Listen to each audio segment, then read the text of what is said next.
चलिए, शुरू करते हैं हम आज की क्लास। हमने अपनी लास्ट क्लास में शुरू किया था इंडियन लॉजिक। ठीक है, इंडियन लॉजिक जिसको कि हम किस नाम से और जानते हैं, मीन्स ऑफ नॉलेज, मतलब ज्ञान तक पहुंचने का जो रास्ता है। ठीक है, फिर उसके बाद हमने क्या पढ़ा, हमने स्कूल्स पढ़े थे, है ना। कई सारे पढ़े थे किसमें, जिसमें आस्तिक स्कूल अलग थे, है ना, नास्तिक स्कूल अलग थे। ये वाली स्लाइड में से हम एक बार क्विक रिवीजन करेंगे कि क्या-क्या था, किसके बारे में, है ना? बहुत जल्दी-जल्दी से 5-10 मिनट में, जो उस दिन हमने फर्स्ट क्लास में पढ़ा उसका एकदम जल्दी-जल्दी रिवाइज कर लेंगे। तो हमने क्या पढ़ा था कि ये जो 6 स्कूल ऑफ फिलॉसफीज़ हैं, इनका क्या टारगेट है? मतलब कि अगर हम ये जानें कि सबने अलग-अलग फिलॉसफी दी, लेकिन लास्ट में जो सबका एक ही लक्ष्य है, क्या लक्ष्य है? मोक्ष प्राप्ति का। ठीक है? लेकिन मोक्ष प्राप्ति तक पहुंचने का जो रास्ता है, रास्ता सबका अलग अलग है। ठीक है, किसी ने प्रकृति को महत्व दिया, किसी ने योगा को महत्व दिया। ठीक है, किसी ने यज्ञ को महत्व दिया, किसी ने वेदास को दिया, है ना, किसी ने जो है उपनिषदों को दिया महत्व। ठीक है, ये सब चीजें हमने पढ़ी। हम एक बार इस स्लाइड में सारा एक बार देख लेंगे कि क्या क्या रहा। सबसे पहले हम देख रहे हैं कि सांख्य दर्शन किसने दिया था, कपिल मुनि ने दिया था। इनके हिसाब से इनकी क्या फिलॉसफी थी, इन्होंने दो चीजों को सबसे ऊपर माना, और वो दो क्या थी, चीजें थी, प्रकृति और पुरुष। इनका कहना था कि जो ये ब्रह्मांड का निर्माण हुआ है, ये प्रकृति और पुरुष के मेल से हुआ है। ठीक है, भगवान को इन्होंने इम्पोर्टेंस नहीं दी, ब्रह्मांड के निर्माण को लेकर। ठीक है, इन्होंने कहा कि प्रकृति और पुरुष के मिलन से इस ब्रह्मांड का निर्माण हुआ है। ठीक है, फिर उसके बाद हम पढ़ते थे कि योगा, योगा किसने दिया, योगा फिलॉसफी पतंजलि ने। इन्होंने क्या कहा कि मोक्ष तक पहुंचने का जो सर्वोत्तम मार्ग है ना, वो योग है। ठीक है, हमने उस दिन अष्टांग योग के नाम पढ़े थे कि योग के द्वारा हम अपने मन पर, अपनी इंद्रियों पर, है ना, अपने जितने भी हमारे मतलब जो इंद्रियां है ना, उन सब पे क्या कर सकते हैं, कंट्रोल कर सकते हैं, है ना, मन पे और अपने सेंसेस के ऊपर, माइंड और सेंसेस के ऊपर अपना कंट्रोल कर सकते हैं, बॉडी के ऊपर कंट्रोल कर सकते हैं। उसके बाद हम क्या कर सकते हैं, मुक्ति की तरफ यानी कि मोक्ष की तरफ हम जो है बढ़ सकते हैं। ठीक है, मोक्ष को प्राप्त कर सकते हैं। उसी तरफ हम पढ़ रहे थे कि न्याय, न्याय किसने दिया, गौतम। हमने ये सारी फिलोसफी के हमने सिर्फ बेसिक बेसिक एलिमेंट्स यहाँ पे पढ़े थे, लेकिन जो हम एकदम डीप में जो पढ़ते हैं, हम न्याय को पढ़ते हैं। ठीक है, फिलॉसफी सभी ने दी है अलग अलग, लेकिन जो हमारे सिलेबस में है वो न्याय फिलॉसफी है। किसने दी न्याय फिलॉसफी, महर्षि गौतम ने। ठीक है, इन्होंने क्या बोला, इन्होंने लॉजिकल थिंकिंग को इम्पोर्टेंस दी है। ठीक है, वो हम सारा इनकी पूरा डिटेल में जब टॉपिक पढ़ेंगे तो हम पढ़ेंगे कि क्या क्या इन्होंने चीजें बताई है। फिर हम वैशेषिक देखा, हमने किसने दिया, कनाद ने दिया। इन्होंने क्या इम्पोर्टेंस दी, इन्होंने एटॉम को इम्पोर्टेंस दी।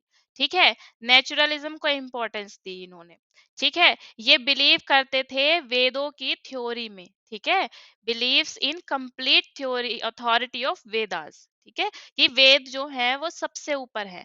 फिर उसके बाद हम देखते हैं कि पूर्व मीमांसा किसने दिया, जैमिनी ने दिया। इन्होंने किसकी पावर को माना, इन्होंने यज्ञ और मंत्रास की पावर को माना, कि जो सबसे सुप्रीम पावर है ना, वो किस में है, यज्ञ में है और मंत्रास में।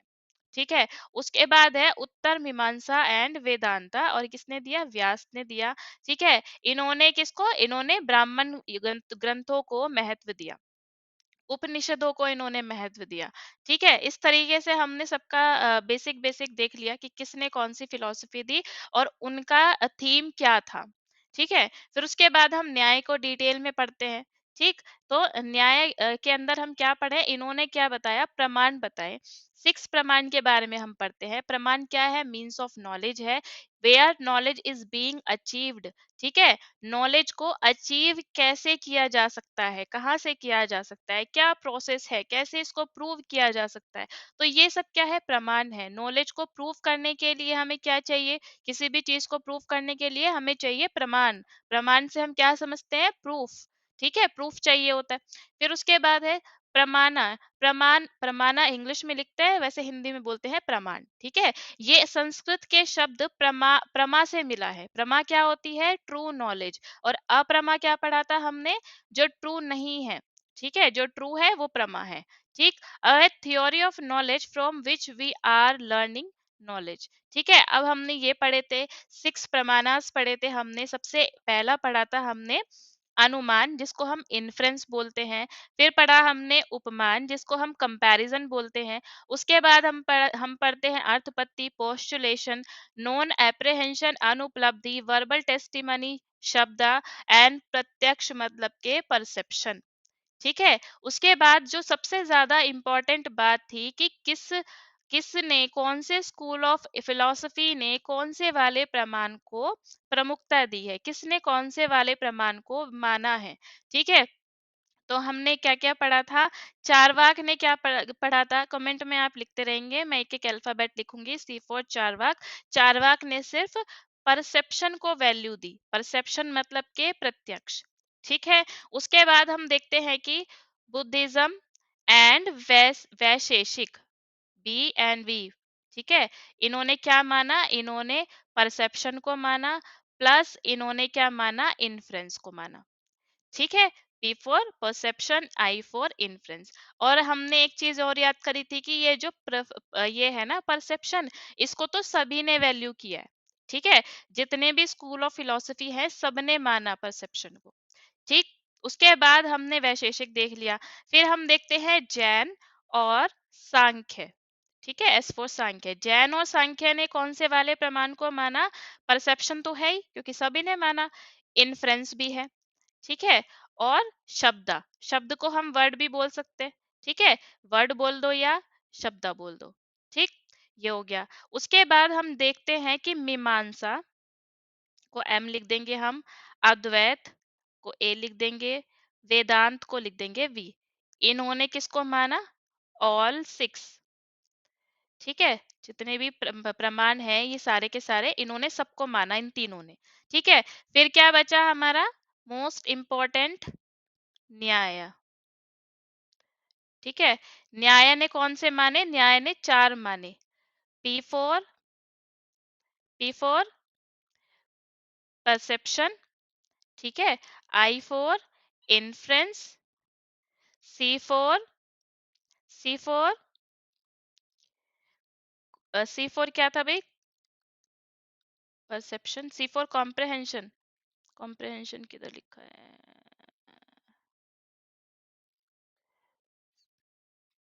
मुझे नहीं दिख रहा क्या। हाँ ये रहा ना, कंपैरिजन। ठीक है, सी फोर कंपैरिजन। ठीक है, प्लस लास्ट क्या बचा, डब्ल्यू फोर वर्ड या शब्द। ठीक है, तो इस तरीके से हमने रिवाइज कर लिया, ये आप सभी को याद हो गए होंगे, मुझे पूरी उम्मीद है। एक बार फिर से मैं रिवाइज कर रही हूँ। चारवाक ने किसको माना, परसेप्शन को माना। बुद्ध वैशेषिक ने किसको माना, परसेप्शन और इन्फ्रेंस को माना। जैन और सांख्या ने किसको माना, परसेप्शन, इन्फ्रेंस एंड शब्द। ठीक है, फिर मीमांसा, अद्वैत और वेदांता ने ऑल सिक्स को माना। न्याय ने किसको माना, perception, inference, C for comparison, W for word या शब्द। ठीक है, ये मोस्ट इंपॉर्टेंट है, ये आपको याद रखना है कि किसने कौन कौन से प्रमाण को वैल्यू किया है। ठीक है, तो हमने ये पढ़ लिया। अब उसके बाद बारी आती है अनुमान। ठीक है, हमने यहाँ पे पढ़ लिया प्रमाण के बारे में कि कितने तरीके के हैं, 6 तरीके के हैं। अब इन 6 के 6 को हम एक एक करके पढ़ेंगे। ठीक है, कि किसका क्या मतलब है, क्या क्या इनके अंदर टर्म्स आती हैं। ठीक है, तो इंडियन लॉजिक के अंदर हम पढ़ रहे हैं सबसे पहले अनुमान। अनुमान क्या है अनुमान क्या है, it is knowledge which arise after अनु बोल रहे आफ्टर को, which arise after other knowledge, मतलब कि हमारे पास जो प्रीवियस नॉलेज है ना, जो एग्जिस्टिंग नॉलेज है, उसके आधार पर हम किसी नई नॉलेज के लिए क्या लगा रहे हैं, अनुमान लगा रहे हैं कि अच्छा ऐसा था तो ऐसा होगा। ठीक है, अनुमान लगाना, आइडिया लगाना, अगर मैं दूसरे शब्दों में कहूँ तो। ठीक है, ठीक है, तो अनुमान क्या है कि हमारी जो एग्जिस्टिंग नॉलेज है उसके आधार पे, है ना, उसके आधार पे अगर हम कुछ नया, नई नॉलेज निकालने की कोशिश कर रहे हैं तो हम क्या करते हैं, अनुमान लगाते हैं। The presence of the middle term in the minor term is called पक्षधर्माता। ठीक है, ये सारी टर्म्स आपकी आगे आएंगी तो मैं आगे बताऊंगी, अभी सिर्फ आप ये समझो अनुमान क्या है। ठीक है, फिर उसके बाद हम देखते हैं स्ट्रक्चर, देखते हैं अनुमान का। ये सारी टर्म्स आपकी धीरे धीरे समझ आ जाएंगी आपको आगे। ठीक है, स्ट्रक्चर क्या है अनुमान का, इन एवरी अनुमान there are three terms. Three terms कौन कौन सी है, साध्य, पक्ष एंड हेतु। ठीक है, हमने वहां पे जब हम वेस्टर्न लॉजिक पढ़ रहे थे तो उसमें हमने तीन टर्म्स पढ़ी थी, है ना। एक तो पढ़ा था हमने, तीन तरह के स्टेटमेंट थी जिसमें कि एक P1 था, दूसरा P2 था, फिर कंक्लूजन था। तो उनमें क्या रहती थी, मेजर टर्म रहती थी, माइनर टर्म रहती थी, और एक मिडिल टर्म रहती थी। ठीक है, तो इसी तरीके से यहाँ पे भी तीन टर्म होती है, साध्य, पक्ष, हेतु। ठीक है, हेतु क्या होता है हमारा, मिडिल टर्म होती है। ठीक है, पक्ष क्या होता है हमारा, मेजर टर्म होती है। ठीक है, साध्य क्या होता है, माइनर टर्म होती है। मैंने यहाँ पे एक चार्ट बनाया, ऊपर दिखा देती हूँ मैं एक बार, ये रहा। ठीक है, तो इनके अलग अलग नाम से जानते हैं, ये मैंने खुद से बनाया, आपको दिख रहा होगा कि माइनर टर्म को हम और क्या बोलते हैं, सब्जेक्ट में होती है माइनर टर्म, हमें पता है ना, हम सब्जेक्ट में फाइंड आउट करते थे कंक्लूजन में देख के। और माइनर टर्म को पक्ष भी बोलते हैं, पक्का भी बोलते हैं, ये असर्शन टर्म भी होती है ना। और ये एग्जाम्पल में से है कि अगर ये कि पहाड़ी पर आग है क्योंकि वहां धुआं है। ठीक है, तो उसमें जो पहाड़ी है वो क्या है, माइनर टर्म है। ठीक है, मिडिल टर्म क्या हो गई, स्मोक हो गई। ठीक है, इसको बोलते हैं हेतु। ठीक है, हेतु, ये रहा। साधना, लिंगा, मध्या, रीजन, मार्क, हेतु, साइन। ठीक है, आपको ये हिंदी वाले शब्द याद रखने हैं क्योंकि यही आएंगे आपके सामने। पक्ष क्या है, माइनर टर्म है, हेतु क्या है, मिडिल टर्म है, मेजर टर्म को क्या बोलते हैं, प्रेडिकेट भी बोलते हैं। ठीक है, क्योंकि लास्ट में जब हम प्रेमाइसिस में कंक्लूजन में देखते थे तो जो प्रेडिकेट पार्ट होता था वही तो होता था ना मेजर टर्म। ठीक है, तो प्रेडिकेट होगा मेजर टर्म और उसको हम लिंगी भी बोलेंगे। ठीक है, मिडिल टर्म को हम लिंगा बोल रहे हैं, मेजर टर्म को हम लिंगी बोल रहे हैं, और ये क्या है, साध्य है। ठीक है, मेजर टर्म होगी हमारी साध्य। और फायर क्या है, मेजर टर्म है। पहाड़ी पर आ गए क्योंकि वहां धुआं है, क्योंकि लग गया मतलब हेतु, कारण बता रहा है क्यों है, क्योंकि धुआं है। ठीक है, तो यहाँ फायर क्या हो गई, मेजर टर्म हो गई। ठीक है, अब ये सारे हम आगे देखेंगे। अगर माइनर टर्म प्रेजेंस है तो उसको हम बोलते हैं व्यापया, और प्रेजेंस ऑफ मिडल टर्म अगर हो तो उसको बोलते हैं व्याप्ति, और प्रेजेंस ऑफ मेजर टर्म हो तो उसको बोलते हैं व्यापका, गाम्या या परवेद। ठीक है, ये हम आगे धीरे धीरे समझेंगे, तो इसको अभी रहने दो। ये आप देखो कि माइनर टर्म को हम पक्ष बोलते हैं, मिडिल टर्म को हम बोलते हैं हेतु, ठीक है, लिंगा, और मेजर टर्म को हम बोलते हैं लिंगी, साध्य। ठीक है, साध्य, हेतु और पक्षा, ये आपको बार बार आपके सामने आएंगे, तो इन्हें अभी याद कर लो। पक्ष क्या, अगर हम पक्ष के बारे में बात कर रहे हैं मतलब हम माइनर टर्म के बारे में बात कर रहे हैं। ठीक है, अगर हम हेतु के बारे में बात करें मतलब हम मिडिल टर्म के बारे में बात कर रहे हैं। अगर हम साध्य के बारे में बात कर रहे हैं तो साध्य क्या है, मेजर टर्म है। ठीक है, समझ आ गया ये चीजें। अब आगे बढ़ लेते हैं हम। ठीक है, अब हम देख रहे हैं कि अनुमान, अनुमान कितने टाइप का होता है। तो अनुमान होता है तीन तरीके का। ठीक है, अब जैसे कि मैं यहाँ पे लिख दूं 1 2 3, और हर एक टाइप में उसके अंदर और भी पार्टीशन है। ठीक है, जैसे अगर ये है अकॉर्डिंग टू पर्पस। ठीक है, अकॉर्डिंग टू पर्पस दो टाइप का है। ठीक है, ये फर्स्ट वाला है अकॉर्डिंग टू पर्पस। अनुमान इज ऑफ टू काइंड्स, स्वार्थ अनुमान एंड परार्थ अनुमान। ठीक है, स्वार्थ का क्या मतलब होता है, मतलब अपने फायदे के लिए, अपने लिए स्वार्थ है ना, और परार्थ मतलब दूसरों के लिए। ठीक है, जब हम अपने लिए अनुमान लगा रहे हैं तो वो किस में आएगा, स्वार्थ अनुमान में आएगा। और जब हम दूसरों के लिए अनुमान लगा रहे हैं, दूसरों को हम कुछ प्रूव करना चाह रहे हैं या समझाना चाह रहे हैं, तो वो किसके अंतर्गत आएगा, वो आएगा परार्थ अनुमान के अंतर्गत। ठीक है, यहाँ पे लिखा हुआ भी है अनुमान फॉर वन सेल्फ एंड अनुमान फॉर अदर्स। ठीक है, दूसरों के लिए परार्थ और अपने लिए स्वार्थ अनुमान। ठीक है, तो जब हम स्वार्थ अनुमान की बात करते हैं, जब हम स्वार्थ अनुमान की बात करते हैं तो मतलब कि हमने किसी चीज का रिलेशन बिठाया, और अच्छा यहाँ पे धुआं है पहाड़ी पे, अच्छा इसका मतलब जहाँ पे धुआं होता है वहां पे आग होती है। ठीक है, सेकंड हो गया स्टेटमेंट। सबसे पहला स्टेटमेंट क्या हो गया कि पहाड़ी पर धुआं है मतलब वहां पे आग है। फिर हमने एक एग्जाम्पल अपने लिए ही ले लिया कि जहां पर धुआं होता है वहां पे आग होती है, इसीलिए वहां पे क्या है, आग है। हमने कंक्लूजन निकाल लिया। ठीक है, पहाड़ी पर धुआं है, पहला स्टेटमेंट। सेकंड, कि जहां पे धुआं होता है वहां पे आग होती है। कंक्लूजन पे पहुंच गए, अच्छा इसीलिए वहां पे भी, पहाड़ी पे भी आग है। ठीक है, क्योंकि हमने रिलेट कर लिया कि हमने जो है देखा है कि जहाँ ज्वालामुखी वहां पे धुआं रहता है, ठीक है, या फिर किचन में खाना बनाते टाइम वहां पे आग होती है तो वहां भी धुआं है। इसका मतलब पहाड़ी पे से हम धुआं निकलते हुए देख रहे हैं, आग दिखाई नहीं दे रही, लेकिन उसने अपने एग्जाम्पल से, मतलब जो उसकी पहली उसका जो पहला अनुभव रहा, किचन में उसने खाना बनाते हुए देखा किसी को, और वहां पे देखा कि वहां आग थी और धुआं भी था, ठीक है, तो उसने वहां से वो एग्जाम्पल पिक किया और निष्कर्ष पे पहुंच गया, कंक्लूजन पर पहुंच गया कि पहाड़ी पर से धुआं दिख रहा है उसको, तो मतलब वहां पर भी आग होगी। तो 3 सेंटेंस में यहाँ पर बात खत्म हो जाती है जब हम स्वार्थ अनुमान की बात करते हैं। क्लियर बात। अब जब हम परार्थ अनुमान की बात करते हैं तब कितने स्टेटमेंट होते हैं? 5 स्टेटमेंट होते हैं, 5 मेंबर्स होते हैं, ठीक है। देयर आर 5 मेंबर्स ऑफ परार्थ अनुमान, जिसको हम क्या क्या बोलते हैं? प्रतिजना, हेतु, उदाहरणा, उपनयना और निगमना, ठीक है। इनके बारे में भी समझेंगे कि क्या है ये, ठीक। तो क्या है? इन स्वार्थ अनुमान a man seeks only to reach the conclusion for himself, कि खुद के लिए कंक्लूजन चाहिए।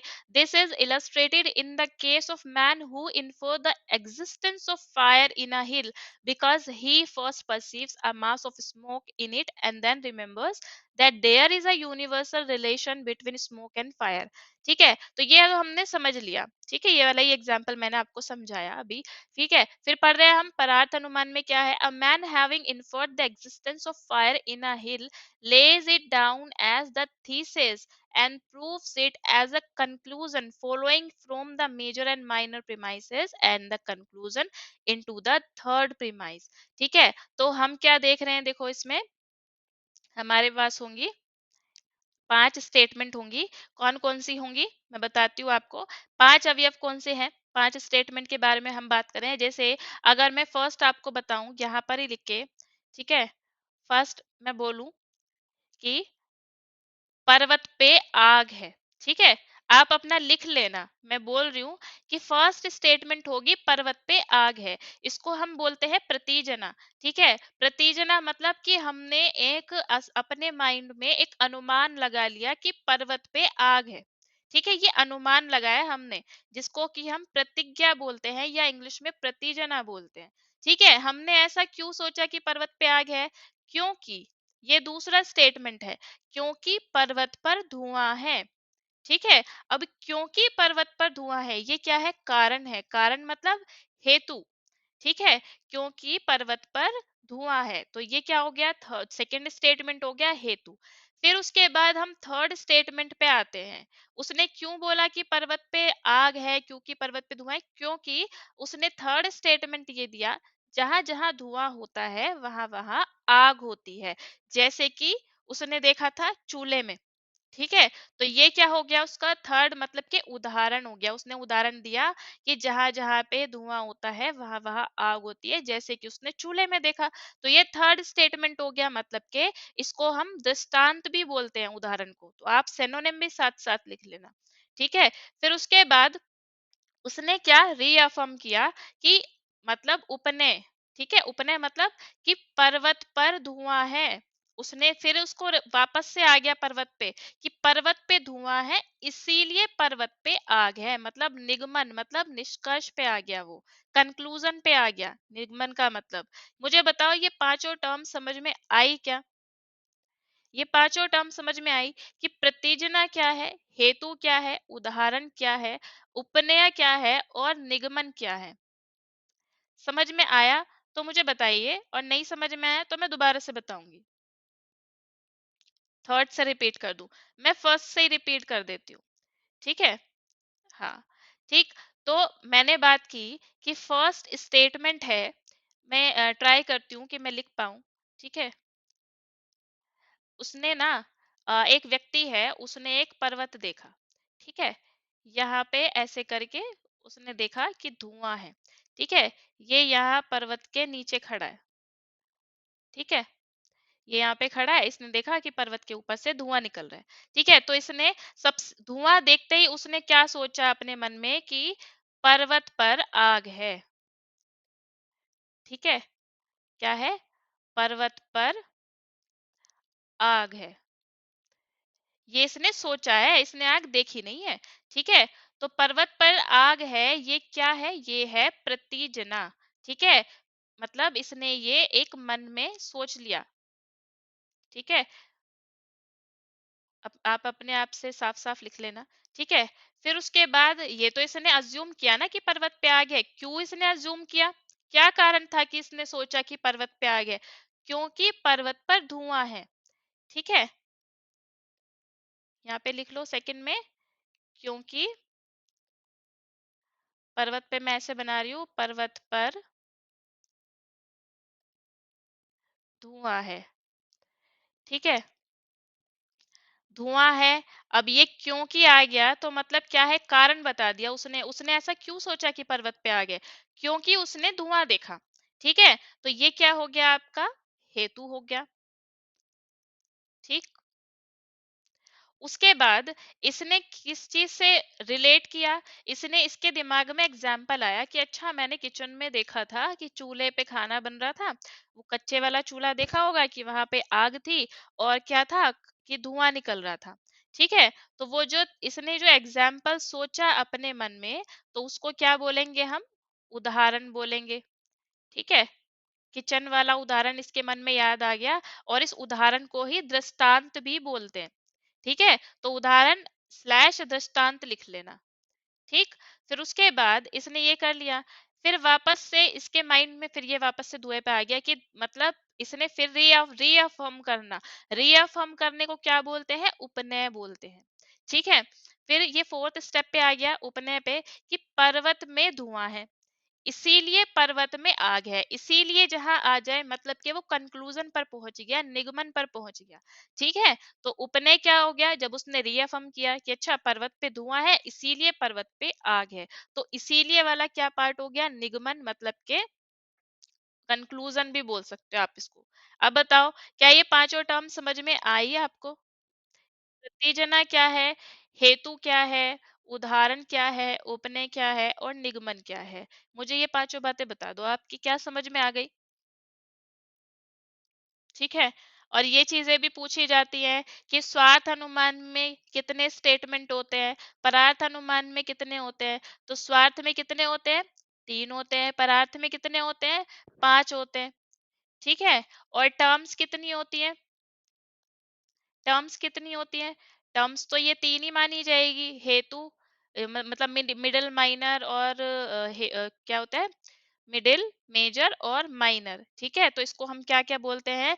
साध्य बोलते हैं, पक्ष बोलते हैं, और हेतु बोलते हैं। ठीक है, ठीक है, आगे बढ़ते हैं। ठीक, तो आपने ये दो चीजें समझ ली। अब पहला पार्ट तो आपने देख लिया। ठीक है, हम क्या पढ़ रहे हैं? अनुमान के भाग पढ़ रहे हैं। पहले भाग में हमने क्या पढ़ा था? स्वार्थ अनुमान और परार्थ अनुमान। ठीक है, अब हम आ जाते हैं अकॉर्डिंग टू कैजुअल रिलेशन अनुमान। कैजुअल रिलेशन के अकॉर्डिंग कितने भाग हैं अनुमान के? वो देखते हैं। ठीक है, मतलब पूर्ववत है, शेषवत है, और सामान्य तो दृष्टा है। ठीक है, इसमें अब इसमें देखेंगे कि क्या क्या है भाई। पूर्ववत का क्या मतलब है? पूर्ववत का क्या मतलब है कि पूर्ववत से हम समझते हैं कि पूर्ववत, जैसे कि अगर आप इसका संधि विच्छेद करें, ठीक है, पूर्व मतलब पहले, है ना? मतलब पहले क्या होता है? कारण, कोई भी काम हो रहा है उसके पहले अगर आपको कारण दिख जाए और उस कारण को देखते हुए आपने आगे का अनुमान लगा लिया। ठीक है, मतलब जब आपने प्रत्यक्ष रूप से, मतलब कि सामने से आपने कोई ऐसा घटना होते हुए देखी जो होने वाले काम का कारण है। ठीक है, मतलब जैसे कि आपने आसमान में देखा कि काले बादल है, तो काले बादल से आप क्या अनुमान लगा सकते हो? कि बारिश होगी। ठीक है, आपने आसमान में देखा कि अरे बहुत ही घटाचारी है, काले बादल आ गए, मतलब बारिश होने वाली है। तो बारिश क्या है? वो बाद में हो रही है, बाद में। ठीक है, और उसका कारण क्या था? काले बादल। तो कारण को देखकर, है ना, कारण के अनुसार आपने क्या कर लिया? कार्य का अनुमान लगा लिया। ठीक है, कारण को देखकर कार्य का जब आपने अनुमान लगाया, आपने गेस कर लिया कि बारिश होने वाली है, तो यहाँ पर कौन सा अनुमान लग गया? यहाँ पर लग गया पूर्ववत अनुमान। ठीक है। फिर जस्ट इसका ऑपोजिट है शेषवत। ठीक है, शेषवत क्या, कि जब आपने शेषवत मतलब के कार्य के अनुसार, कार्य को देखकर आपने कारण का अनुमान लगा लिया। ठीक है, मतलब आपने सुबह उठ के देखा, आपके घर के सामने क्या थी, सड़क पूरी भीगी पड़ी थी, गीली हो रखी थी। ठीक है, तो वो क्या था, कार्य देखा आपने कि सड़क गीली हो रखी है, तो आपने अनुमान लगाया कि कल रात बारिश हुई होगी। ठीक है, तो आपने पहले कार्य देखा और फिर आपने अनुमान लगा लिया कारण का। क्या कारण था गीली सड़क होने का, कि बारिश हुई थी। ठीक है, ये क्या था, आपका कारण था। तो इससे क्या हो गया, शेषवत, कि शेष जो आपने देखा, जो बारिश होने के बाद जो उसके अवशेष बचे थे, क्या शेष बचा था, गीली सड़क, है ना, या फिर गड्ढे में पानी भरा देखा होगा आपने, सड़क पे पानी भरा होगा, वो क्या था, अवशेष थे उसके। तो अवशेष को देख के आपने कारण का अनुमान लगा लिया, तो वो हो गया शेषवत। ठीक है, फिर उसके बाद आ जाता है आपका थर्ड, सामान्य तो दृष्टा। मतलब सामान्यतः है, अगर कोई आप सिंपल सी कोई चीज देख रहे हो और उसी से आप जस्ट अनुमान लगा रहे हो, इसमें कारण और काम का कुछ लेना देना नहीं है। इसमें क्या है, आपने जैसा देखा उसके आधार पे आपने अनुमान लगा लिया, तो वो है सामान्य तो दृष्टा। जैसे कि कोई आपने पशु देखा, है ना, कोई आपने एनिमल देखा जिसके सींग थे। ठीक है, तो आपने अनुमान लगा लिया, मतलब कि इसकी पूंछ भी होगी। ठीक है, कारण थोड़ी है कि ऐसा थोड़ी है कि जिसके सींग होंगे उसकी पूंछ ही होगी। ठीक है, कारण और प्रभाव वाली बात नहीं है यहाँ पे। यहाँ पे आपने सामान्य तो देखा कि अच्छा इसके सींग है तो मतलब इसकी पूंछ भी होगी। ठीक है, तो ये हो गया सामान्य तो दृष्टा। ठीक, मुझे बताओ क्या ये तीनों बातें आपको समझ में आ गई, तीनों, ये तीनों बातें समझ में आ गई आपको। स्वार्थ अनुमान, परार्थ अनुमान, फिर प्रतिज्ञा हेतु उदाहरण उपनय निगमन, पूर्ववत शेषवत और सामान्य तो दृष्टा। ठीक है, और ये जो आपको एग्जाम्पल मैंने समझाया है ना, ये डिट्टो एग्जाम्पल ऐसे ही उठ के आ जाते हैं, पीछे से ही चले आ रहे हैं, किताबों में भी यही एग्जाम्पल छपे हुए हैं। ठीक है, तो परेशान भी मत होना कि कुछ और आ जाएगा। ठीक, लेकिन फिर भी कॉन्सेप्ट पता होना चाहिए, अगर कोई और एग्जाम्पल आपके सामने आ भी जाए तो आप पहचान लेंगे। ठीक है, क्लियर हो गया यहाँ पे। थर्ड वाले में सिमिलर देख के अनुमान लगाना है। थर्ड वाले में, हाँ, थर्ड वाले में आपको ये पता चल जाएगा ना, पूर्ववत शेषवत तो बिल्कुल ही अलग है। ये नहीं है तो सामान्य तो दृष्टा ही है। ये एक सिंपल सा कुछ भी अगर अनुमान लगाया जा रहा है, ठीक है, तो सिंह का और पूंछ का तो कोई रिलेशन ही नहीं है ना, है ना। लेकिन ऐसा एग्जाम्पल है कि किसी के सींग है अगर पशु के, मतलब उसके पूंछ होगी, लेकिन जिसकी पूंछ है जरूरी नहीं है उसके सींग होंगे। ठीक है, समझ रहे हो। जैसे वन मानुष की पूंछ होती है लेकिन सींग नहीं होते हैं, लेकिन सींग वाले के पूंछ जरूर होगी। ठीक है, तो सामान्य तो दृष्टा। ठीक है, उसके बाद हम देख रहे हैं यहाँ पे, उसके बाद हम देख रहे हैं यहाँ पे अकॉर्डिंग टू एप्लीकेशन।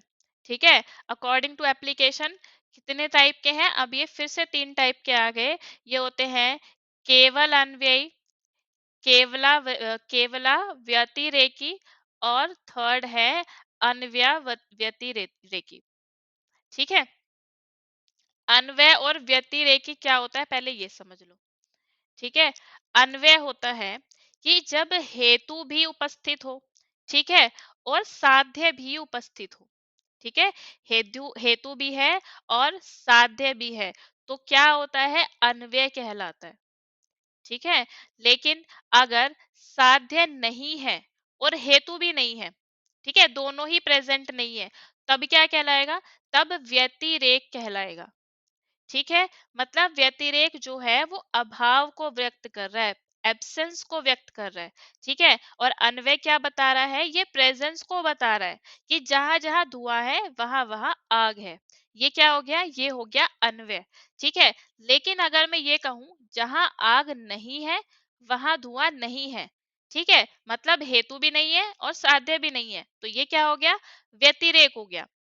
ठीक है, मैंने क्या समझाया आपको, मैं फिर से एक बार रिपीट कर रही हूँ जो मैंने अभी कहा। अन्वय से हम क्या समझते हैं कि अगर हेतु और साध्य दोनों हैं, ठीक है, तो क्या होगा, अन्वय कहलाएगा। मतलब अगर हेतु क्या होता है, हेतु क्या है, धुआं है, कि जहां जहां धुआं है वहां वहां पे आग है। ठीक है, तो धुआं क्या हो गया, हेतु हो गया, आग क्या हो गया, हमारा साध्य हो गया। तो ये दोनों प्रेजेंट हैं तो क्या कहलाएगा, अन्वय कहलाएगा। लेकिन अगर ना तो साध्य है और ना ही हेतु है, ठीक है, मतलब आग भी नहीं है, धुआं भी नहीं है, ठीक है, तो ये क्या हो गया, व्यतिरेक हो गया। तो ये टर्म्स आपको याद रखनी है। क्लियर हो गई बात? ठीक है। हाँ, अब हम देखते हैं, एग्जाम्पल भी मैंने आपको बता दिया। ठीक है, ये भी हो सकता है, एक और एग्जाम्पल हो सकता है, मैं बता देती हूँ एक और एग्जाम्पल, कि जहां आग नहीं है वहां धुआं नहीं है। अच्छा, इसमें दो टर्म्स हो रहे हैं, एक तो होती है सपक्ष और एक होती है विपक्ष। ठीक है, मतलब जहां जहां धुआं है वहां वहां आग है। ठीक है, जैसे चूल्हे में, ठीक है, चूल्हे में देखा कि वहां धुआं भी है और वहां पे आग भी है, तो मतलब हो गया सपक्ष। ठीक है, जहां आग नहीं है वहां धुआं नहीं है। ठीक है, फॉर एग्जाम्पल तालाब में, तालाब में ना तो धुआं होता है ना आग होती है, तो ये हो गया आपका विपक्ष। सपक्ष तत्व कहाँ पाया जाएगा, अन्वय में पाया जाएगा। ठीक है, क्योंकि आग और धुआं दोनों की प्रेजेंस है, उसमें हेतु और पक्ष दोनों की प्रेजेंस है। ठीक है, तो वो सपक्ष तत्व किस में मिला, अन्वय में मिला। और विपक्ष तत्व किस में मिलेगा, व्यतिरेक में मिलेगा, क्योंकि वहां ना तो हेतु है और ना ही वहां पे क्या है, क्या है वहां पे, ना तो साध्य है और ना ही हेतु है। ठीक है, ना ही आग है ना ही धुआं है, जैसे कि तालाब में। तो ये विपक्ष तत्व कहाँ पे मिलेगा, व्यतिरेक में मिलेगा। तो ये समझ में आ जाना चाहिए आपको, कंफ्यूज नहीं होना। ठीक है, अब उसके बाद हम आगे बढ़ते हैं, कि अब आते हैं हम कि क्या है केवल अन्वयी।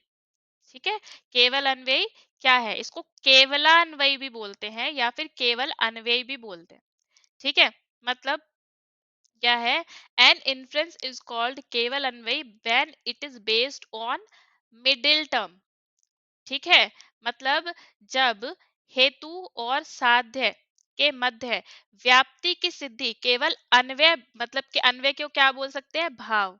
ठीक है, केवल भाव द्वारा ही हो तो उसको बोलते हैं केवल अन्वयी अनुमान। ठीक है, मतलब जैसे एग्जाम्पल है, ऑल नॉलेजेबल ऑब्जेक्ट आर नेमेबल, है ना, जितनी भी जानने योग्य पदार्थ हैं या वस्तुएं हैं वो क्या है, नेमेबल है, उनको हम नाम से बुला सकते हैं। ठीक है, the pot is a knowable object. ये क्या है, पोट मतलब किसी भी बर्तन से मतलब है इसका, कि ये भी क्या है, ये भी नोएबल ऑब्जेक्ट है। Therefore the pot is a nameable object. ठीक है, तो इसमें क्या है, सबसे पहले तो हम ये देखेंगे कि पॉजिटिव पॉजिटिव पॉजिटिव, किसी में भी नेगेटिव नहीं है ना, पॉजिटिव पॉजिटिव तीनों पॉजिटिव आ रहे हैं, तो ये क्या हो गया, केवल अन्वयी हो गया। ठीक है, इसमें भाव होगा और ये क्या, मिडिल टर्म के आधार पे होगा। मिडिल टर्म क्या थी यहाँ पे, नॉलेजेबल ऑब्जेक्ट थी। ठीक है, तो मिडिल टर्म से मिडिल टर्म कट जाती है, अगर हम अपने उधर के वाले ज्ञान को यहाँ पे अप्लाई करें तो लास्ट में क्या बचेगा, द पोर्ट इज नेमेबल ऑब्जेक्ट। ठीक है, माइनर टर्म और मेजर टर्म आ जाती है आपकी कंक्लूजन में, आपने ये वहां पे सीखा था। ठीक है, तो ये हो गया। अब है केवल अन्वयी व्यतिरेकी। माइ ये हमने क्या देखा था, केवल अन्वयी व्यतिरेकी में कि नेगेटिव वाला देखा था। ठीक है, कि जहां धुआं नहीं है वहां आग नहीं है, या जहां आग नहीं है वहां धुआं नहीं है, ये पढ़ा था हमने।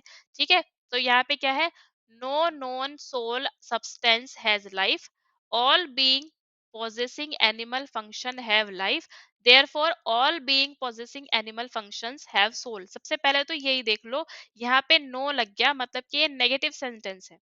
ठीक है, ये क्या है, पॉजिटिव आ गया, ये क्या आ गया, पॉजिटिव आ गया। तो आपने एक नियम सीखा था कि एक भी अगर प्रिमाइसेस में से एक भी नेगेटिव होता है तो कंक्लूजन कभी भी पॉजिटिव नहीं आना चाहिए। ठीक है, हमने सीखा था। तो मतलब कि ये इनवैलिड अनुमान है। ठीक है, ये आप लिख लेना। ठीक है, इनवैलिड कौन सा वाला होता है, केवल अन्वयी व्यतिरेकी होता है। ठीक है, क्योंकि ये इस तरीके से ही आएगा हमेशा, और आप पहचान लेंगे कि एक नेगेटिव और दो पॉजिटिव है तो ये इनवैलिड होता है। केवल अन्वयी अनुमान, केवला व्यतिरेकी अनुमान क्या होता है, इनवैलिड होता है। ठीक है, फिर उसके बाद हमने थर्ड देख रहे हैं हम, अन्वय व्यतिरेकी।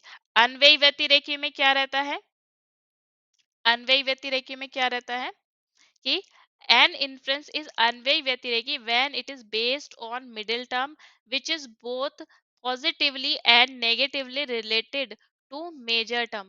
ये जो डेफिनेशन है ना, ये भी स्टेटमेंट में डिट्टो मिल जाएंगी आपको। ठीक है, तो केवल अन्वयी व्यतिरेकी जो है वो क्या है, मिडिल टर्म के पे ये आधारित होती है, और ये पॉजिटिवली और नेगेटिवली दोनों क्या होती है, मेजर टर्म से रिलेटेड होती है। जो हमने फर्स्ट वाली पढ़ी थी, कौन सी पढ़ी थी फर्स्ट वाली, केवलान्वयी पढ़ी थी। ठीक है, तो ये तो पॉजिटिवली रिलेटेड होती है। ठीक है, ये ओनली पॉजिटिवली रिलेटेड। ठीक है, केवला व्यतिरेकी देखी हमने, है ना, तो ये क्या रहती है, ये ओनली नेगेटिवली रिलेटेड रहती है। ठीक है, ओनली शब्द लिखा है और केवल शब्द भी लिखा है, केवल मतलब ओनली। ठीक है, अन्वयी मतलब पॉजिटिवली और व्यतिरेकी मतलब नेगेटिवली। ठीक है, इनका मैंने आपको शब्द का अर्थ सबसे पहले समझाया था। फिर उसके बाद आप देख रहे हो अन्वय व्यतिरेकी, ये क्या है, ये पॉजिटिवली और नेगेटिवली ये दोनों में क्या रहेगी, दोनों से रिलेटेड रहेगी। और किससे रिलेटेड रहेगी, मेजर टर्म से।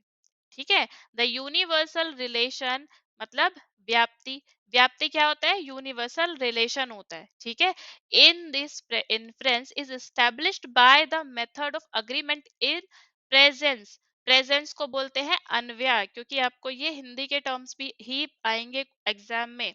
ठीक है, इंडियन लॉजिक में जब आप पढ़ते हैं, एन अग्रीमेंट इन अब्सेंस, जिस अब्सेंस को क्या पढ़ा था हमने अभी, व्यतिरेकी पढ़ा था। और प्रेजेंस को क्या पढ़ा था, अन्वय पढ़ा था, जिसको कि हम पॉजिटिव बोल रहे थे और अब्सेंस को हम नेगेटिव बोल रहे थे, है ना। एग्जाम्पल देख लो, और हमने ये कीवर्ड उठा लिया कि ये बोथ पॉजिटिवली और नेगेटिवली रिलेटेड होगा। किससे होगा, मेजर टर्म से रिलेटेड होगा। और किस पे आधारित होगा, बेस्ड ऑन मिडिल टर्म। तो ऐसे करके आप छोटे छोटे कीवर्ड उठा लोगे, बहुत ज्यादा हेल्प मिलेगी आपको। ठीक है, फिर हम देख रहे हैं example, all smoky objects are fiery, कि जितने भी स्मोकी ऑब्जेक्ट्स होते हैं वो क्या होते हैं, फायरी होते हैं, मतलब कि जहां से भी धुआं निकल रहा है वहां पे आग होती है। हिल इज स्मोकी, पहाड़ पे क्या है, धुआं है। Therefore the hill is fiery, इसीलिए क्या है, पहाड़ पे आग है। ठीक है, ये यही वाला एग्जाम्पल हमने शुरू में पढ़ा। तो ये किसका हो गया, ये किसका उदाहरण हो गया, आपका अन्वय का हो गया। ठीक है, अन्वय क्या हो गया। फिर सेकंड क्या हो गया, no no non fiery object are smoky, जहां धुआं नहीं होता, मतलब जहां पे आग नहीं होती वहां पे क्या है, धुआं नहीं होता। ठीक है, कोई भी ऐसी वस्तु जहां आग नहीं है वहां धुआं नहीं है, इसका मतलब ये है। द हिल इज स्मोकी, हिल पे क्या है, धुआं है। Therefore the hill is fiery, इसीलिए हिल क्या है, फायरी है, अग्नियुक्त है। तो ये क्या हो गया, ये व्यतिरेकी हो गया। ठीक है, व्यतिरेकी हो गया। ये क्या है, अन्वय हो गया। ये दोनों हमने पहले ऊपर अलग अलग पढ़े, अब इसमें क्या है, बता रहा है कि पॉजिटिवली और नेगेटिवली दोनों तरीके से रिलेटेड होगा मेजर टर्म से, इसीलिए ये दोनों ही एग्जाम्पल यहाँ पे आ गए। लेकिन आप कंक्लूजन देखो, दोनों में कंक्लूजन सेम आ रहा है, the hill is fiery, the hill is fiery. ठीक है, कंक्लूजन सेम आ रहा है। क्लियर हो गई तीनों चीजें, मुझे बता दो जरा एक बार। थोड़े से शब्द टिपिकल है, लेकिन क्या समझ में आ रहा है आपको, बताइए प्लीज। यहाँ तक समझ में आया,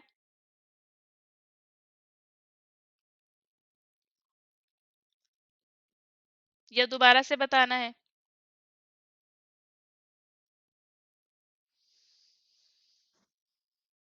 आ गया, बाकी सभी को ठीक है। बहुत आराम आराम से समझेंगे, लेकिन ऐसा पढ़ लेना इसको कि समझ में आ ही जाए।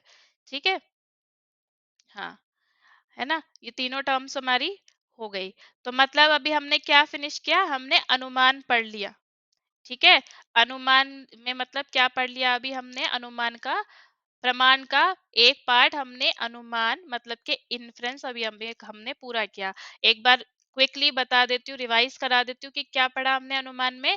तीन क्लासिफिकेशन पढ़े, जिसमें तीनों में अलग अलग भी सब डिविजन्स थे। जैसे फर्स्ट हमने पढ़ा स्वार्थ अनुमान, जो अपने लिए लगाते हैं हम अनुमान, इसमें तीन हमारे स्टेटमेंट होते हैं। परार्थ अनुमान, जो हम दूसरों के लिए अनुमान लगाते हैं, ठीक है, उसमें कितने हमारे स्टेटमेंट होते हैं, 5 स्टेटमेंट होते हैं, जिसको हम प्रतिजना, हेतु, उदाहरण, उपनय और निगमन, इनके नाम से हम जानते हैं। प्रतिजना को हम और क्या बोल सकते हैं, मुझे बताओगे। प्रतिजना को हम और क्या बोल सकते हैं? हमने अनुमान लगाया, आगे कुछ हमें सिद्ध करना है, इसके लिए हमने अनुमान लगाया। तो हमने इसको क्या पढ़ा था, बताइए जरा, कोई बता सकता है? हमने ये रिसर्च में पढ़ा था, बहुत ही बड़ा वाला, मैंने आपको हिंट दे दिया। हमें कुछ बात को सिद्ध करना है, उसके लिए हमने एक अनुमान लगाया। तो इस बात को, इस टर्म को हमने किस टर्म के नाम से समझा था, बताइए? किस टर्म से समझा था हमने? हाइपोथेसिस, है ना? जब हम कुछ प्रूव करना चाह रहे थे अपने रिसर्च के टॉपिक में, हम जब रिसर्च करते हैं तो हम सबसे पहले क्या बनाते हैं? हाइपोथेसिस बनाते हैं ना, कि जो हमें सिद्ध करना है हम उसका ऑपोजिट लेके चलते हैं। ठीक है, तो वो क्या होता है? वो हाइपोथेसिस होती है। उसके आधार पे फिर हमारी पूरी की पूरी रिसर्च चलती है। ठीक है, हम उसे सिद्ध करना रहता है। फिर हम उसके टाइप भी पढ़ते हैं, नल हाइपोथेसिस पढ़ते हैं। ठीक है, नल और दूसरी कौन सी होती है, बताओ जरा, नाम बताइए। दूसरी वाली हाइपोथेसिस का क्या नाम था? नल एंड, नल एंड,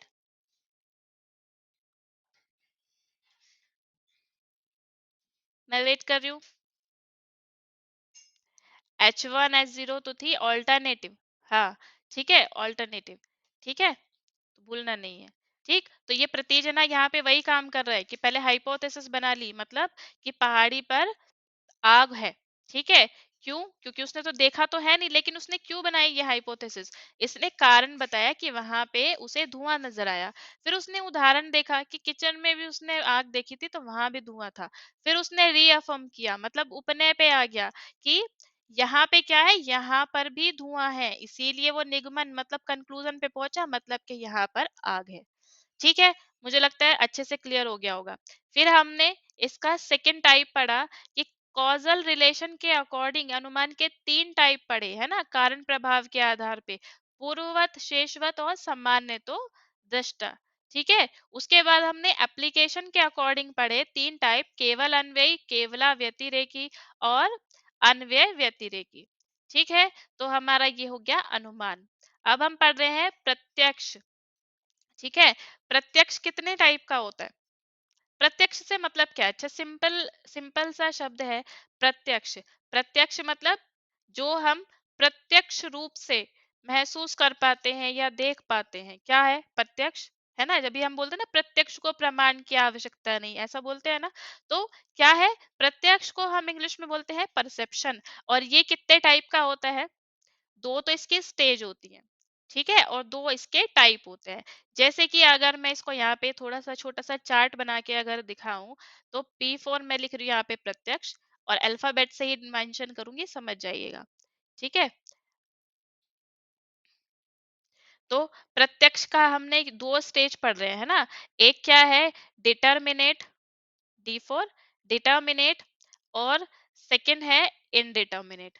ठीक है, डिटर्मिनेट को हम सविकल्प भी बोलते हैं। ठीक है, और इनडेटर्मिनेट को हम निर्विकल्प बोलते हैं। ठीक है, ये मैंने यहाँ पे सामने लिखा ही है, डिटर्मिनेट, सविकल्प, इनडेटर्मिनेट, निर्विकल्प। ठीक है, अब उसके बाद हम डिटर्मिनेट में भी हम दो टाइप और पढ़ते हैं। ठीक है, इनको फिर से डिवाइड कर दो। डिटर्मिनेट में और क्या, ऑर्डिनरी एंड एक्स्ट्रा ऑर्डिनरी। ठीक है, तो ऑर्डिनरी क्या होते हैं? ऑर्डिनरी में भी फिर हम दो टाइप पढ़ेंगे। क्या पढ़ेंगे? एक तो पढ़ेंगे हम इंटरनल, ठीक है, फिर दूसरा पढ़ेंगे हम एक्सटर्नल। ठीक, ऐसे करके फ्लो चार्ट बना लेना। ठीक है, इंटरनल और external. Internal senses and external senses से मतलब है यहाँ पे। ठीक है, एक्सटर्नल सेंसेस कौन से होते हैं? जो हमारे टोटल 5 सेंसेस होते हैं वो होते हैं। ठीक है, और इंटरनल कौन सा होता है? जो हमारा सिक्स्थ सेंस होता है। ठीक है, जिसके हिसाब, जिससे हमें क्या होती है, इंट्यूशन वगैरह होती है, कि हमें ऐसा इंट्यूशन हो रहा है कि ऐसा कुछ होने वाला है, तो वो क्या है, वो हमारी सिक्स्थ सेंस काम कर रही होती है उस टाइम। ठीक है, फिर ये जो हमने पढ़ा एक्स्ट्रा ऑर्डिनरी, एक्स्ट्रा ऑर्डिनरी के भी तीन पार्ट होते हैं। ठीक है, कौन से? एक होता है सामान्य लक्षण, आगे पढ़ेंगे ये, ठीक है, मैं यहाँ पे सिर्फ आपको बता रही हूँ एक बार नाम नाम। सामान्य लक्षण होता है। दूसरा होता है आपका ज्ञान लक्षण। ठीक है, ज्ञान लक्षण। तीसरा होता है आपका योगज। ठीक है, तो मैं आपको एक बार बता दी, जैसे मैंने आपको इंटरनल और एक्सटर्नल बता दिया। एक्सटर्नल क्या है आपके 5 सेंसेस और इंटरनल क्या है आपका 6th सेंस। ठीक है। फिर एक्स्ट्रा ऑर्डिनरी सामान्य लक्षण, मतलब कि किसी चीज को देख के सामान्यतः आपने कोई भी ऐसे ही अनुमान लगा लिया, कोई सामने से आपने चीज देखी और उसके हिसाब से आपने अनुमान लगा लिया। ठीक है। फिर उसके बाद में ज्ञान लक्षण क्या होता है कि आपने पहले से, आपको किसी बात का ज्ञान है, पहले से ही आपको किसी बात का ज्ञान है। मतलब जैसे मैंने आपको वो नींबू वाला उदाहरण बताया था, सुगंध वाला उदाहरण बताया था, कि आपने पहले से पता है आपको कि जो गुलाब का फूल है उसकी खुशबू कैसी होती है। ठीक है। फिर जब आपने कभी अपने फ्यूचर में कभी भी गुलाब का फूल देखा तो आप उस फ्रेग्रेंस को महसूस करने लग जाते हैं, आपको पहले से, क्योंकि ज्ञान है आपके अंतर मन में, वो उसकी सुगंध बसी हुई है ना। या फिर आपको नींबू का स्वाद पता है कि कैसा होता है ना। या फिर मिठाई का स्वाद आपको पता होता है कि कैसा होता है, तो आपने देखा तो आपको लगा, आपको पता चल गया अच्छा ये खट्टा है, मतलब वैसा आपको सलाइवा आने लग जाएगा, मीठा है तो वैसा आपको सलाइवा आने लग जाएगा, आपको थोड़ा बहुत अंदर से महसूस होने लग जाएगा उसका स्वाद। लेकिन जिस बात का आपको ज्ञान ही नहीं है, सामान्य लक्षण, ठीक है, मतलब ज्ञान है ही नहीं, लेकिन महसूस करने के बाद आपको उसका ज्ञान हुआ है। ठीक है। तो वो सामान्य लक्षण है, लेकिन ऑलरेडी ज्ञान है। ठीक है। और उसके आधार पे वो फिर फ्यूचर में जब आप प्रिडिक्ट कर पा रहे हो, तो वो क्या है, ज्ञान लक्षण है। योगज क्या है, योग, है ना। हमने योग पढ़ा, क्या होता है योग, मतलब योग को हम प्रतिभा भी बोलते हैं और इंट्यूशन भी बोलते हैं। वही कि आपने ध्यान के द्वारा, है ना, ध्यान के द्वारा, मनन के द्वारा आपने कुछ जान लिया। ठीक है। तो वो क्या है, वो है योगा। ठीक है। समझ में आ गया आपको कि हमारा प्रत्यक्ष या परसेप्शन क्या होता है। इसकी 2 स्टेज होती है, इनडिटर्मिनेट जिसको हम निर्विकल्प बोलते हैं, सेकंड है डिटर्मिनेट जिसको कि हम सविकल्प बोलते हैं। फिर डिटर्मिनेट के भी 2 पार्ट होते हैं, ऑर्डिनरी एंड एक्स्ट्रा ऑर्डिनरी। ठीक है। ऑर्डिनरी के 2 पार्ट होते हैं, इंटरनल एंड एक्सटर्नल। इंटरनल मतलब 6th सेंस और एक्सटर्नल मतलब 5 सेंसेस। एक्स्ट्रा ऑर्डिनरी 3 टाइप का हो गया, सामान्य लक्षण, ज्ञान लक्षण एंड योगज जिसको हम प्रतिभा या इंट्यूशन भी बुला सकते हैं। ये सारे आपको नीचे पीडीएफ में मिलेंगे ना। ठीक है। अब यहाँ पे आपने देखा लौकिक, है ना, एंड अलौकिक, जिसमें से अभी हमने पढ़ा ना ऑर्डिनरी एंड एक्स्ट्रा ऑर्डिनरी, ये वही है। ठीक है। ऑर्डिनरी क्या, हमने sense organs, when the sense organs come into contact with the object presence to them in the usual way, we have लौकिक परसेप्शन। ठीक है। क्योंकि हमने सेंसेस पढ़े ना कि 6 सेंस और 5 सेंसेस, इंटरनल एंड एक्सटर्नल, वो क्या है, लौकिक का पार्ट है। फिर अलौकिक, एक्स्ट्रा ऑर्डिनरी में क्या है, if the contact of the sense organ with the object is in an unusual way, if the object are not ordinarily present to the sense but are conveyed to them through an extraordinary medium, we have alokik perception। ठीक है। कि हमने क्या है, senses का क्या है, इस्तेमाल नहीं किया, लेकिन फिर भी हमने क्या किया, समझ लिया चीजों को। ठीक है। उसके बाद एक एक करके देखते हैं। ऑर्डिनरी मैंने आपको बताया, ऑर्डिनरी में क्या था, इंटरनल और एक्सटर्नल था। इंटरनल को मनसा बोलते हैं, एक्सटर्नल को बाह्य बोलते हैं। ठीक है। फिर उसके बाद आपने देखा in internal perception the mind which is in the internal organ comes into contact with the physical stages and processes like cognition, affection, cognition, desire, pain, pleasure, aversion, ये सब क्या एक्सेट्रा, ये क्या है आपके इंटरनल में आएंगे, क्योंकि ये कोई सेंसेस थोड़ी है। ठीक है। आप अगर किसी के लिए अफेक्शन, मतलब लगाव महसूस कर पा रहे हो, पेन महसूस कर पा रहे हो, तो यहाँ पे आपका कोई सेंस ऑर्गन काम नहीं कर रहा। ठीक है। लेकिन एक्सटर्नल परसेप्शन के लिए आपका क्या है, सेंस ऑर्गन्स काम करते हैं, मतलब साइट देखना, साउंड सुनना, है ना, टच छूना, टेस्ट, स्मेल, ये क्या है, ये कब कब आप महसूस कर पाते हैं, जब आपके 5 सेंसेस काम करते हैं। ठीक है। तो ये 5 सेंसेस वाले को हम क्या बुला रहे हैं, एक्स्ट्रा ऑर्डिनरी, सॉरी, एक्सटर्नल। ठीक है। एक्सटर्नल बुला रहे हैं। ठीक है। ऑर्डिनरी का पार्ट हमने एक्स्ट्रा ऑर्डिनरी के अंदर पढ़ा, सामान्य लक्षण, ज्ञान लक्षण एंड योगज। ठीक है। सामान्य लक्षण, perception is the perception of the universals. और ज्ञान लक्षण ये मैंने आपको बता दिया, perception is the complicated perception through association, sometimes different sensation become associated and form the one integrated perception here an object is not directly presented to a sense organ, मतलब कि डायरेक्टली प्रेजेंट नहीं है लेकिन फिर भी आपके memory में क्या है, वो रिवाइव हो गई। ठीक है, मतलब अगर मैंने नींबू का नाम लिया तो आपको पता है कि वो खट्टा है, क्योंकि आपकी मेमोरी में पहले से ही बस चुका है उसका टेस्ट। ठीक है, तो क्या है, not directly presented to a sense organ but is revived in memory through the past cognition, है ना। पास्ट में जो आपने कॉग्निशन, मतलब कॉग्निशन से मतलब हम समझ चुके हैं क्या है, कॉग्निशन का मतलब ज्ञान से है। पहले आपने उसके बारे में जानकारी ले ली, पहले आपको ज्ञान पता चल गया उसका कि खट्टा होता है। ठीक है, तो वो जो पास्ट कॉग्निशन है आपका, वो काम आ रहा है। ठीक है, and is perceived through representation. ठीक है, तो ये क्या है, the theory of illusion accepted by Nyaya called अन्व्यति, क्या है, अन्य तख्यति is based on the kind of perception. ठीक है, तो ये मैंने आपको एग्जांपल बता दिया, इससे आपको समझ में आ गया होगा ज्ञान लक्षण क्या है।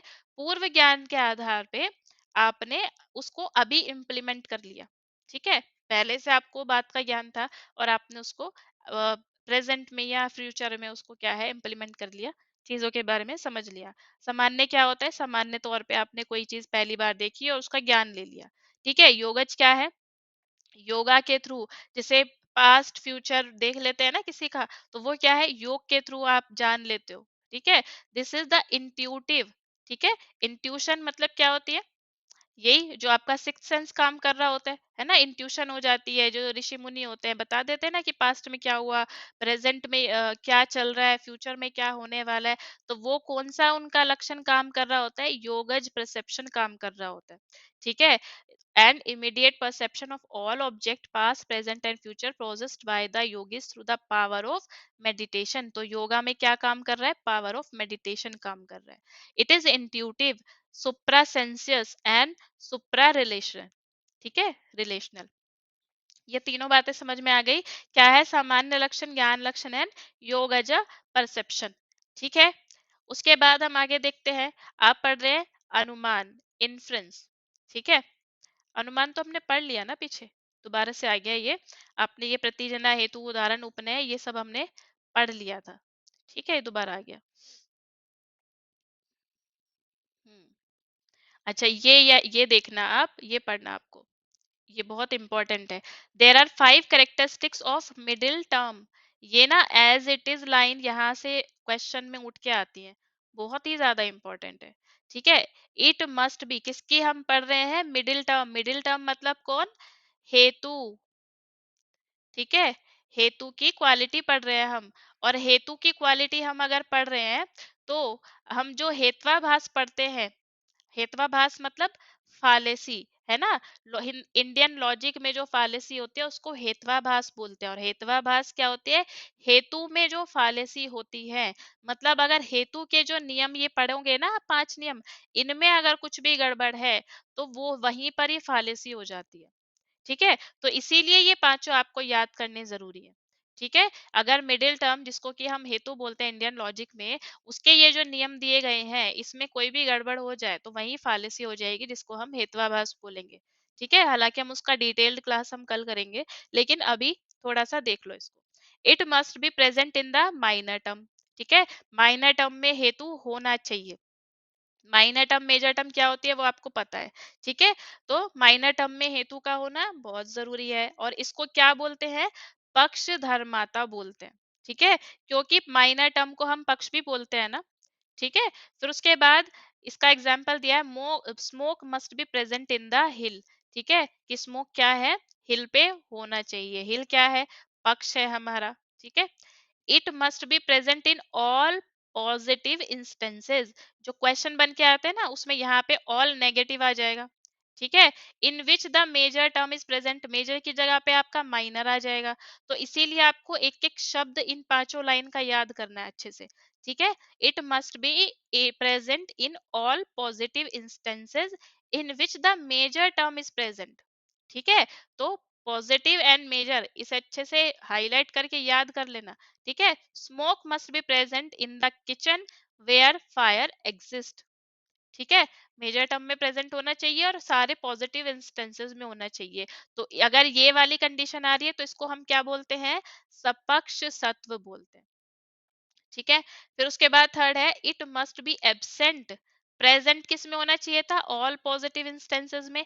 और एब्सेंट कहाँ होना चाहिए? ऑल नेगेटिव इंस्टेंसेस में, है ना। In which the major term is absent, जहां पे मेजर टर्म एब्सेंट है वहां पर ये नहीं होना चाहिए। ठीक है। यहाँ पर है प्रेजेंट, यहाँ पर है एब्सेंट। ठीक है। Smoke must B absent in the lake in which fire does not exist. ठीक है। अगर लेक में क्या है? फायर नहीं है तो वहां पे स्मोक भी नहीं होगा, है ना। मतलब के मेजर टर्म एब्सेंट है, मतलब के हेतु भी एब्सेंट होना चाहिए। ठीक है। It must B non incompatible, ये आया हुआ है पीवाईक्यू में, मैंने इसीलिए इसको ज्यादा दो जोर दे रही हूँ मैं इन पांचों लाइनों पे। ठीक है। It must B non incompatible with minor term. तो यहाँ पे आपको क्या दे सकता है घुमा के? यहाँ दे देगा आपको मेजर टर्म, और नॉन इनकम्पैटिबल की जगह पे कंपैटिबल दे देगा। ठीक है। तो याद रखना है it must B non incompatible with the minor term. ठीक है। It must not prove the coolness of fire, मतलब ये ऐसे प्रूव नहीं करे, क्योंकि आग क्या होती है? गर्म होती है। तो ऐसे नहीं करना चाहिए हो कि आग को वो ठंडा प्रूव नहीं कर रहा हो। ठीक है। तो उस अगर ऐसा होगा तो उसको हम क्या बोलेंगे? अबाधिता। ठीक है। फिर उसके बाद लास्ट है it must be qualified by the absence of counteracting reasons which led to a contradictory conclusion. ठीक है। कॉन्ट्राडिक्ट मतलब के अगर अपने आप को ही कॉन्ट्राडिक्ट कर रहा है, मतलब the fact of being caused should not be used to prove the eternity of sound, अविरुद्ध। तो वो अगर कॉन्ट्राडिक्ट कर दे खुद को ही तो उसको क्या बोलेंगे? अविरुद्ध बोलेंगे। ठीक है। तो ये कॉन्ट्राडिक्ट वाला भी नहीं होना चाहिए, ये आपका हिंदी वाला है। ठीक है। विरोधाभासी निष्कर्ष, हिंदी में कॉन्ट्राडिक्ट को बोलेंगे कि एक दूसरे के ऑपोजिट नहीं होना चाहिए। जैसे हम प्लस का कॉन्ट्राडिक्ट क्या होगा? माइनस, माइनस का क्या होगा? प्लस, है ना। तो कोई ऐसे शब्द इस्तेमाल में ना आ रहे हो जिसकी वजह से क्या है? वो एक दूसरे को कॉन्ट्राडिक्ट ना कर रहे हो। ठीक है। ठीक है। उसके बाद आपका ये हेत्वाभास, वही फालेसी जो आपने अभी सारे ऊपर पढ़े, यही टर्म पढ़ी थी आपने।